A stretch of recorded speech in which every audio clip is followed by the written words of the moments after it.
90 రోజుల కోర్సు పూర్తి చేస్తే చాలు 100% ప్లేస్మెంట్ సపోర్ట్ తో సాఫ్ట్వేర్ జాబ్ మీ సొంతం. వెంటనే కోడ్ జ్ఞాన్ డెస్టినేషన్ ని సంప్రదించండి. జీవితం విలువ తెలియకుండానే అతి చిన్న వయసులోనే మరణాలు. తెల్లవారితే ఏ స్టూడెంట్ మరణ వార్త వినాల్సి వస్తుందో అనే గుబులు.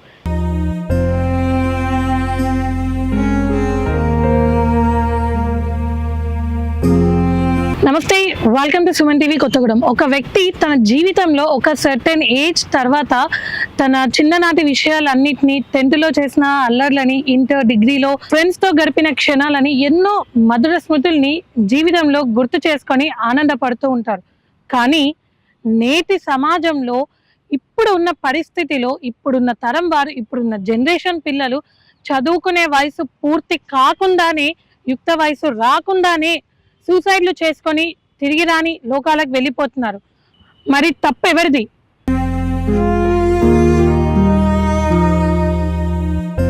విద్యా సంస్థలు ఫీజుల కోసం పిల్లలపై తీసుకొస్తున్న ఒత్తిడా, లేక తల్లిదండ్రులు తమ పిల్లల బంగారు భవిష్యత్తుకై కంపారిజన్ చేస్తూ వాళ్ళపై తీసుకొస్తున్న ప్రెజరా, లేక ఈ రెండూ కాకుండా ఈ రెండిటి మధ్యలో ఏం చేయాలో దిక్కుతోచని స్థితిలో, అయోమయమైన పరిస్థితులు, మరణమే మార్గంగా ఎంచుకుంటున్న విద్యార్థుల మానసిక స్థితి.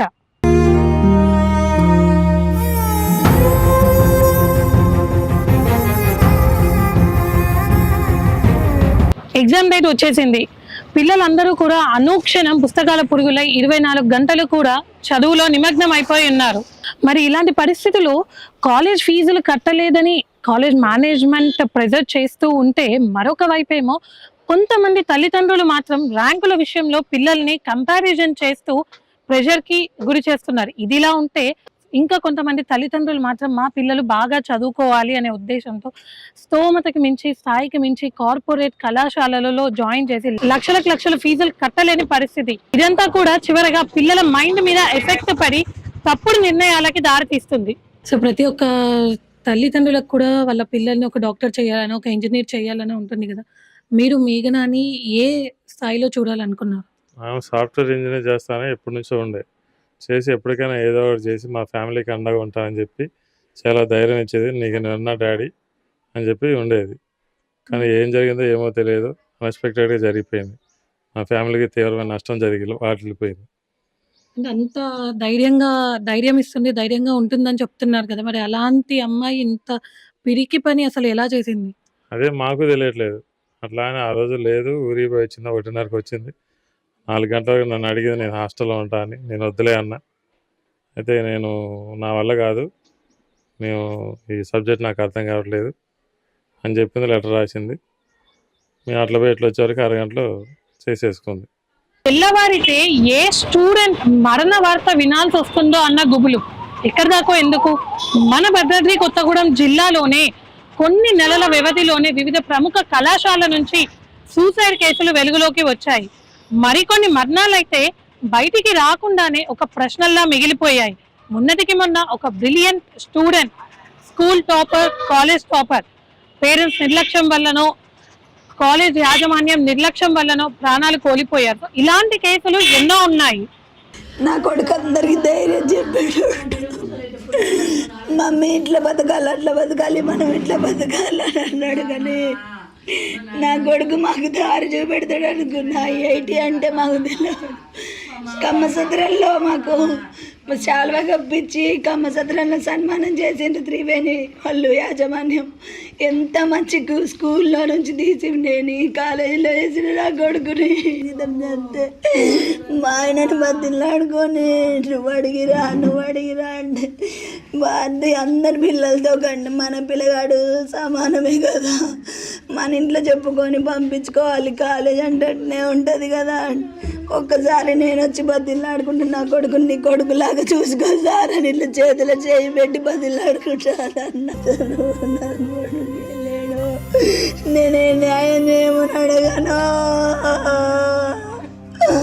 నా కొడుకు నా నాన్న చూడట్లున్నాడా.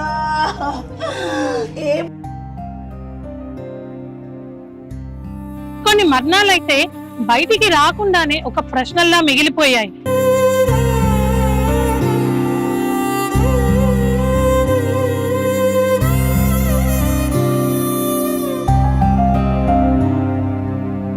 అండ్ ప్రతి ఒక్క కాలేజ్ యాజమాన్యానికి మేము చెప్పేది ఏంటంటే ఎగ్జామ్స్ టైం వచ్చేసింది, పిల్లలందరూ కూడా ఎగ్జామ్స్ రాయాలి అని ఎంతో హోప్స్తో ఉన్నారు. సో ఫీజులు చెల్లించలేదనో, కాలేజ్కి సరిగ్గా రాలేదనో, ఇతర కారణాల వల్ల దయచేసి వాళ్ళ హాల్ టికెట్స్ని ఆపడం లాంటివి చెయ్యొద్దు. అలా కాదు మేము ఏం చేసినా చెల్లుతుంది అనుకుంటారా? పబ్లిక్ చూస్తూ ఊరుకోదు. And at the same time as per the consumer act 1986 పిల్లవారి హాల్ టికెట్ని హోల్డ్ చేసే అధికారం ఏ ఒక్క విద్యా సంస్థకి లేదు అని గుర్తుంచుకోండి. సో తల్లిదండ్రులు జాగ్రత్త. మార్క్స్ కోసమనో, ర్యాంక్ల కోసమనో, మరి ఇతర ఏ సమస్య గురించి అయినా కూడా పిల్లల మీద ప్రెజర్ తీసుకొని రాకండి. వాళ్ళకి ఏ సమస్య వచ్చినా మీతో షేర్ చేసుకునే అంత ఫ్రీడమ్ని వాళ్ళకి ఇవ్వండి.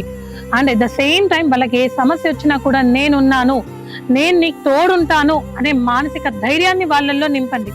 ఈ ఒక్క చిన్న మాట చెప్పి చూడండి, వాళ్ళకి ఎంతో ధైర్యాన్ని ఇస్తుంది.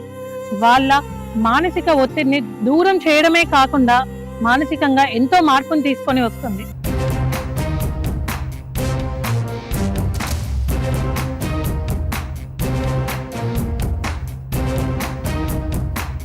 అండ్ ఫైనల్లీ పిల్లలు ఎగ్జామ్స్ వచ్చాయి, ప్రిపేర్ అవ్వండి, కానీ మెంటల్ ప్రెషర్ తీసుకోకండి. పీస్ ఆఫ్ మైండ్తో ఉండండి. చిన్న చిన్న విషయాలు, అంటే సార్ తిట్టారనో, ఫ్రెండ్ మాట్లాడలేదనో, మార్కులు తక్కువ వచ్చాయనో, అమ్మ తిట్టిందనో, నాన్న, ఇలా చిన్న చిన్న విషయాలకి క్షణికావేశంలో ఎటువంటి తొందరపాటు నిర్ణయాలు తీసుకోకండి. మీ తల్లిదండ్రులకి తీరని కడుపు కొట్టని మిగిల్చకండి. లైఫ్ ఎప్పుడూ ఒకేలాగా ఉండదు. ఈ రోజు ఉన్నట్టు రేపు ఉండదు, రేపు ఉన్నట్టు ఎల్లుండి ఉండదు. పిల్లలు తొందరపాటు నిర్ణయాలను తీసుకోవద్దు. అంత పరిస్థితి వస్తే పిల్లలు, మేనేజ్మెంట్ అండ్ పేరెంట్స్ అందరూ కూర్చొని సమస్యని పరిష్కరించాలని ప్రజలు కోరుకుంటున్నారు.